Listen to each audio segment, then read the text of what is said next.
नमस्कार, welcome to career education. Career education में आप सभी का स्वागत है। दोस्तों, आज हम लोग प्रैक्टिस सेट 28 नंबर पर बात करेंगे, जिसमें railway NTPC and group D का प्रीवियस ईयर क्वेश्चन रहेगा। हाँ दोस्तों, आप बिल्कुल सही सुने, railway NTPC and group D का प्रीवियस ईयर क्वेश्चन रहेगा।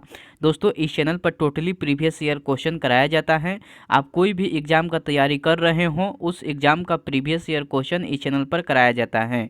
तो अगर आपको प्रीवियस ईयर क्वेश्चन का तैयारी करना है तो आप इस चैनल को सब्सक्राइब कर करके इस चैनल से जुड़िए और आप मेरे साथ प्रीवियस ईयर क्वेश्चन का तैयारी कीजिए।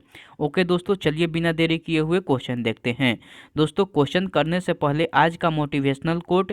तो आज का मोटिवेशनल कोट आपके लिए ये रहा, माँ तेरे पसीने की हर बूंद को मोती सा चमकाऊंगा। माँ तेरे पसीने की हर बूंद को मोती सा चमकाऊंगा। माँ तू सपने बड़ा देखना, पूरा करके मैं दिखलाऊंगा। माँ तू सपने बड़ा देखना, पूरा करके मैं दिखलाऊंगा। ओके दोस्तों, चलिए बिना देरी किए हुए क्वेश्चन देखते हैं। क्वेश्चन कह रहा है कि दर्पण का सूत्र है। 4 ऑप्शन दिया है, इसमें से आपको चुनकर बताना है कि कौन दर्पण का सूत्र है। तो 1/U + 1/V बराबर 1/F, यही आपका दर्पण का सूत्र है। तो ऑप्शन सी जो है वो आपका बिल्कुल सही उत्तर हो जाएगा। ओके दोस्तों, चलिए नेक्स्ट क्वेश्चन देखते हैं। नेक्स्ट क्वेश्चन कह रहा है, क्वेश्चन थोड़ा सा मैं छोटा कर देता हूं ताकि आपको पढ़ने में दिक्कत नहीं हो। ओके दोस्तों, चलिए नेक्स्ट क्वेश्चन देखते हैं। नेक्स्ट क्वेश्चन कह रहा है कि एक गोलीय दर्पण के परावर्तक पृष्ठ के मध्य एक बिंदु होता है जिसे डैश कहते हैं। जिसे क्या कहते हैं दोस्तों, मैं क्वेश्चन फिर से पढ़ देता हूं। क्वेश्चन कह रहा है कि एक गोलीय दर्पण के परावर्तक पृष्ठ के मध्य एक बिंदु होता है जिसे डैश कहते हैं। जिसे क्या कहते हैं दोस्तों, तो जिसे ध्रुव यानी कि पोल कहते हैं। जिसे ध्रुव यानी कि पोल कहते हैं। तो ऑप्शन ए जो है वो आपका बिल्कुल सही उत्तर हो जाएगा। दोस्तों, यह क्वेश्चन कितना इम्पोर्टेंट है आपको यहाँ से पता चल जा रहा होगा। देखिए, यह क्वेश्चन कितना बार एग्जाम में रिपीट किया हुआ क्वेश्चन है। तो आप एक एक सवाल का इम्पोर्टेंट समझिए और अच्छे से तैयारी कीजिए। ओके दोस्तों, चलिए नेक्स्ट क्वेश्चन देखते हैं। नेक्स्ट क्वेश्चन कह रहा है कि एक गोलाकार दर्पण जिसकी वक्रता त्रिज्या r है। एक गोलाकार दर्पण जिसकी वक्रता त्रिज्या r है की फोकस दूरी कितनी होगी। उसकी फोकस दूरी कितनी होगी दोस्तों, तो r/2 होगी। कितनी होगी दोस्तों, r/2 होगी। तो ऑप्शन ए जो है वो आपका बिल्कुल सही उत्तर हो जाएगा। ओके दोस्तों, चलिए नेक्स्ट क्वेश्चन देखते हैं। नेक्स्ट क्वेश्चन कह रहा है कि गोलीय दर्पण की अवधारणा क्या है। 4 ऑप्शन दिया है, इसमें से आपको चुनकर बताना है कि गोलीय दर्पण की अवधारणा क्या है। तो प्रकाश का परावर्तन है। क्या अवधारणा है दोस्तों, तो प्रकाश का परावर्तन है। तो ऑप्शन डी जो है वो आपका बिल्कुल सही उत्तर हो जाएगा। ओके दोस्तों, चलिए नेक्स्ट क्वेश्चन देखते हैं। नेक्स्ट क्वेश्चन करने से पहले दोस्तों, अगर आपको इसका पीडीएफ चाहिए तो टेलीग्राम पर जाइए, वहाँ करियर एजुकेशन सर्च कर करके उस ग्रुप में ऐड हो जाइए। वहाँ से आपको इसका पीडीएफ मिल जाएगा, या मैं डिस्क्रिप्शन में भी लिंक दे दूँगा, वहाँ से भी आपको इसका पीडीएफ मिल जाएगा। और अगर दोस्तों अभी तक आप इस चैनल को सब्सक्राइब नहीं किए हैं तो इस चैनल को सब्सक्राइब कर दीजिए और बेल आइकन को भी प्रेस कर दीजिए। ओके दोस्तों, चलिए नेक्स्ट क्वेश्चन देखते हैं। नेक्स्ट क्वेश्चन कह रहा है कि निम्नलिखित में से कौन सा कथन सत्य है। जो कथन सत्य है वहीं आपको चुनकर बताना है। निम्नलिखित में से कौन सा कथन सत्य है। जो कथन सत्य है वहीं आपको चुनकर बताना है। तो वक्रता त्रिज्या फोकस लंबाई के दुगुने के बराबर होती है। बिल्कुल ऑप्शन डी जो है वो सत्य है। तो ऑप्शन डी जो है वो आपका सही उत्तर हो जाएगा, यानी कि वक्रता त्रिज्या फोकस लंबाई के दुगुने के बराबर होती है। तो ऑप्शन डी जो है वो आपका बिल्कुल सही उत्तर हो जाएगा। ओके दोस्तों, चलिए नेक्स्ट क्वेश्चन देखते हैं। नेक्स्ट क्वेश्चन कह रहा है कि गोलाकार दर्पण जिसकी परावर्तक सतह बाहर की ओर उभरी हुई होती है वह कहलाती है। एक गोलाकार दर्पण जिसकी परावर्तक सतह बाहर की ओर उभरी हुई होती है वह कहलाता है। क्या कहलाता है दोस्तों, तो उत्तल दर्पण कहलाता है। क्या कहलाता है दोस्तों, उत्तल दर्पण कहलाता है। तो ऑप्शन सी जो है वो आपका बिल्कुल सही उत्तर हो जाएगा। ओके दोस्तों, चलिए नेक्स्ट क्वेश्चन देखते हैं। नेक्स्ट क्वेश्चन कह रहा है कि एक उत्तल दर्पण के सामने कोई वस्तु रखी हुई है। एक उत्तल दर्पण के सामने कोई वस्तु रखी हुई है, किस प्रकार का प्रतिबिंब बनाएगा। तो किस प्रकार का प्रतिबिंब बनाएगा? तो ध्रुव और फोकस के बीच आभासी प्रतिबिंब बनाएगा, सीधा बनाएगा और वस्तु से छोटा प्रतिबिंब बनाएगा। तो ऑप्शन बी जो है वो आपका बिल्कुल सही उत्तर हो जाएगा। ओके दोस्तों, नेक्स्ट क्वेश्चन देखते हैं। दोस्तों मैं उम्मीद करता हूं कि आपको क्वेश्चन अच्छे से समझ में आ रहा होगा। ओके दोस्तों, चलिए नेक्स्ट क्वेश्चन देखते हैं। नेक्स्ट क्वेश्चन कह रहा है कि निम्नलिखित में से किसमें उत्तल दर्पण का उपयोग किया जाता है? 4 ऑप्शन दिया है, इसमें से आपको चुनकर बताना है कि किसमें उत्तल दर्पण का उपयोग किया जाता है। तो रियर व्यू मिरर में उत्तल दर्पण का उपयोग किया जाता है, यानी कि रियर व्यू मिरर में उत्तल दर्पण का उपयोग किया जाता है। तो ऑप्शन डी जो है वो आपका बिल्कुल सही उत्तर हो जाएगा। ओके दोस्तों, चलिए नेक्स्ट क्वेश्चन देखते हैं। नेक्स्ट क्वेश्चन कह रहा है कि एक विमान दर्पण के लिए छवि है। एक विमान दर्पण के लिए छवि है, कैसा छवि है दोस्तों? तो आभासी और पार्श्वतः उल्टा छवि है। कैसा छवि है दोस्तों? तो आभासी और पार्श्वतः उल्टा छवि है। तो ऑप्शन ए जो है वो आपका बिल्कुल सही उत्तर हो जाएगा।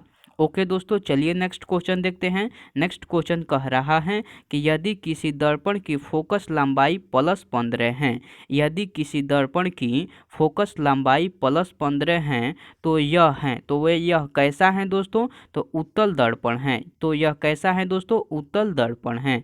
तो ऑप्शन सी जो है वो आपका बिल्कुल सही उत्तर हो जाएगा। दोस्तों मैं यह क्वेश्चन फिर से रिपीट कर दे रहा हूँ। क्वेश्चन कह रहा है कि यदि किसी दर्पण की फोकस लंबाई +15 है तो यह कैसा है दोस्तों? उत्तल दर्पण है। तो ऑप्शन सी जो है वो आपका बिल्कुल सही उत्तर हो जाएगा। ओके दोस्तों, चलिए नेक्स्ट क्वेश्चन देखते हैं। दोस्तों अभी तक आप इस चैनल को सब्सक्राइब नहीं किए हैं तो इस चैनल को सब्सक्राइब कर दीजिए और बेल आइकन को भी प्रेस कर दीजिए ताकि वीडियो सबसे पहले आपको मिले। ओके दोस्तों, चलिए नेक्स्ट क्वेश्चन देखते हैं। नेक्स्ट क्वेश्चन कह रहा है कि किसी वस्तु को मुख्य फोकस पर रखने पर अभिसारी दर्पण द्वारा निर्मित प्रतिबिंब का आकार डैश होता है। कैसा आकार होता है दोस्तों? तो अत्यधिक आवर्धित होता है। कैसा होता है आकार दोस्तों? अत्यधिक आवर्धित आकार होता है। तो ऑप्शन ए जो है वो आपका बिल्कुल सही उत्तर हो जाएगा। दोस्तों मैं यह क्वेश्चन फिर से रिपीट कर दे रहा हूँ। क्वेश्चन कह रहा है कि किसी वस्तु को मुख्य फोकस पर रखने पर अभिसारी दर्पण द्वारा निर्मित प्रतिबिंब का आकार डैश होता है। कैसा आकार होता है दोस्तों? तो अत्यधिक आवर्धित आकार होता है। तो ऑप्शन ए जो है वो आपका बिल्कुल सही उत्तर हो जाएगा। ओके दोस्तों, चलिए नेक्स्ट क्वेश्चन देखते हैं। नेक्स्ट क्वेश्चन कह रहा है कि एक वस्तु को एक उत्तल दर्पण के सामने उसके फोकस बिंदु और वक्रता केंद्र के बीच स्थित एक बिंदु पर रखा गया है तो निर्मित होने वाली छवि होगी। तो कैसी छवि होगी दोस्तों? तो वास्तविक और उल्टी छवि होगी। तो ऑप्शन सी जो है वो आपका बिल्कुल सही उत्तर हो जाएगा। ओके दोस्तों, मैं उम्मीद करता हूँ कि आपको अच्छे से क्वेश्चन समझ में आ रहा होगा। ओके दोस्तों, चलिए नेक्स्ट क्वेश्चन देखते हैं। नेक्स्ट क्वेश्चन कह रहा है कि एक वस्तु को एक उत्तल दर्पण के सामने अनंत और दर्पण के ध्रुव के बीच स्थित एक बिंदु पर रखा जाता है तो निर्मित होने वाली छवि होगी। तो निर्मित होने वाली छवि कैसी होगी दोस्तों? तो आभासी और छोटी होगी। कैसी छवि होगी दोस्तों? आभासी और छोटी दर्पण छवि होगी। तो ऑप्शन सी जो है वो आपका बिल्कुल सही उत्तर हो जाएगा। दोस्तों मैं यह क्वेश्चन फिर से रिपीट कर दे रहा हूँ। क्वेश्चन कह रहा है कि एक वस्तु को एक उत्तल दर्पण के सामने अनंत और दर्पण के ध्रुव के बीच स्थित एक बिंदु पर रखा जाता है तो निर्मित होने वाली छवि होगी। तो निर्मित होने वाली छवि कैसी होगी दोस्तों? तो आभासी और छोटी होगी। तो ऑप्शन सी जो है वो आपका बिल्कुल सही उत्तर हो जाएगा। ओके दोस्तों, चलिए नेक्स्ट क्वेश्चन देखते हैं। नेक्स्ट क्वेश्चन कह रहा है कि यदि अवतल दर्पण में फोकस और ध्रुव के बीच कोई वस्तु रखी गई है। मैं क्वेश्चन फिर से रिपीट कर दे रहा हूँ। यदि अवतल दर्पण में फोकस और ध्रुव के बीच कोई वस्तु रखी गई है तो निर्मित प्रतिबिंब का प्रकार क्या होगा? तो निर्मित प्रतिबिंब का प्रकार क्या होगा दोस्तों? तो आभासी होगा। क्या होगा दोस्तों प्रकार उसका? तो आभासी होगा। तो ऑप्शन बी जो है वो आपका बिल्कुल सही उत्तर हो जाएगा। ओके दोस्तों, चलिए नेक्स्ट क्वेश्चन देखते हैं। नेक्स्ट क्वेश्चन कह रहा है कि उत्तल दर्पण की फोकस लंबाई डैश होती है। उत्तल दर्पण की फोकस लंबाई डैश होती है। कैसी होती है दोस्तों? तो धनात्मक होती है। उत्तल दर्पण की फोकस लंबाई डैश होती है। कैसी होती है दोस्तों? तो धनात्मक होती है। तो ऑप्शन सी जो है वो आपका बिल्कुल सही उत्तर हो जाएगा। ओके दोस्तों, चलिए नेक्स्ट क्वेश्चन देखते हैं। नेक्स्ट क्वेश्चन कह रहा है कि कैमरे में किस प्रकार का लेंस उपयोग में लिया जाता है। कैमरा में किस प्रकार का लेंस उपयोग में लिया जाता है? किस प्रकार का लेंस उपयोग में लिया जाता है दोस्तों? तो आपको उत्तल लेंस उपयोग में लिया जाता है। किस प्रकार का लेंस उपयोग में लिया जाता है कैमरा में? तो उत्तल लेंस का उपयोग किया जाता है। तो ऑप्शन ए जो है वो आपका बिल्कुल सही उत्तर हो जाएगा। दोस्तों, मैं यह क्वेश्चन फिर से रिपीट कर दे रहा हूँ। मुझे लग रहा है कि आपको थोड़ा सा क्वेश्चन कम समझ में आया है, इसलिए मैं क्वेश्चन फिर से रिपीट कर दे रहा हूँ। क्वेश्चन कह रहा है कि कैमरे में किस प्रकार का लेंस उपयोग में लिया जाता है। तो उत्तल लेंस का उपयोग लिया जाता है कैमरे में। उत्तल लेंस का उपयोग लिया जाता है कैमरे में। तो ये ऑप्शन ए जो है वो आपका बिल्कुल सही उत्तर हो जाएगा। ओके दोस्तों, चलिए नेक्स्ट क्वेश्चन देखते हैं। नेक्स्ट क्वेश्चन कह रहा है कि कैमरे का कौन सा भाग मानव नेत्र में रेटिना के अनुरूप होता है। कैमरे का कौन सा भाग मानव नेत्र में रेटिना के अनुरूप होता है। तो फिल्म वाला भाग होता है। कौन सा भाग होता है दोस्तों? फिल्म वाले भाग होता है। तो ऑप्शन बी जो है वो आपका बिल्कुल सही उत्तर हो जाएगा। ओके दोस्तों, चलिए नेक्स्ट क्वेश्चन देखते हैं। नेक्स्ट क्वेश्चन कह रहा है कि हम लोग सूर्य को वास्तविक सूर्योदय से पहले एवं सूर्यास्त के बाद देख सकते हैं। इसका कारण है। इसका क्या कारण है दोस्तों? तो अपवर्तन इसका कारण है। अपवर्तन के कारण ही हम लोग देख पाते हैं। तो ऑप्शन सी जो है वो आपका बिल्कुल सही उत्तर हो जाएगा। दोस्तों, मैं यह क्वेश्चन फिर से रिपीट कर दे रहा हूँ। क्वेश्चन कह रहा है कि हम लोग सूर्य को वास्तविक सूर्योदय से पहले एवं सूर्यास्त के बाद देख सकते हैं। इसका कारण है। इसका क्या कारण है दोस्तों? तो अपवर्तन। अपवर्तन के कारण ही हम लोग ऐसा देख पाते हैं। तो ऑप्शन सी जो है वो आपका बिल्कुल सही उत्तर हो जाएगा।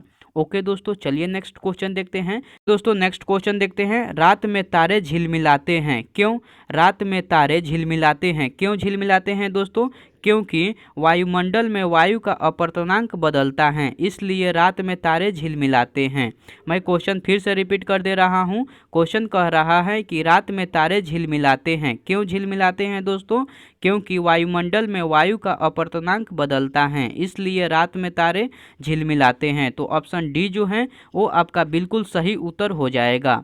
ओके दोस्तों, चलिए नेक्स्ट क्वेश्चन देखते हैं। नेक्स्ट क्वेश्चन कह रहा है कि किस रंग का तरंग दैर्घ्य कम होता है। 4 ऑप्शन दिया है, इसमें से आपको चुनकर बताना है कि किस रंग का तरंग दैर्घ्य सबसे कम होता है। तो बैगनी रंग का तरंग दैर्घ्य कम होता है। तो ऑप्शन ए जो है वो आपका बिल्कुल सही उत्तर हो जाएगा। ओके दोस्तों, नेक्स्ट क्वेश्चन तो रहा नहीं। मैं इतना क्वेश्चन लेकर आया हुआ था। उम्मीद करता हूँ कि आपको सारा क्वेश्चन याद हो गया होगा। दोस्तों, अगर आपको सारा क्वेश्चन याद नहीं हुआ है तो आप इस वीडियो को फिर से देखिए, क्योंकि आपके लिए एक एक सवाल और एक एक क्वेश्चन इम्पोर्टेंट है। मैं वही क्वेश्चन लेकर आया हुआ था जो बार बार पूछे जाने वाले प्रश्न हैं। तो आप एक एक सवाल का इम्पोर्टेंट समझिए और अच्छे से तैयारी कीजिए।